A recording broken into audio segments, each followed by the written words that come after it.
వాడా, నీవు నాతోనే పరదైసులో ఉంటావు అన్నావు. దొంగకైనా స్వర్గద్వారం తెరిచావు. అమ్మా ఇదిగో నీ కుమారుడు అన్నావయ్యా, ఇదిగో నీ తల్లి అని బాధలోను ప్రేమ చూపిన హృదయమా.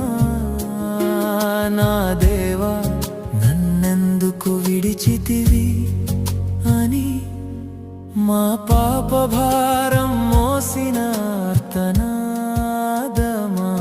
సిలువలో పలికిన ప్రేమ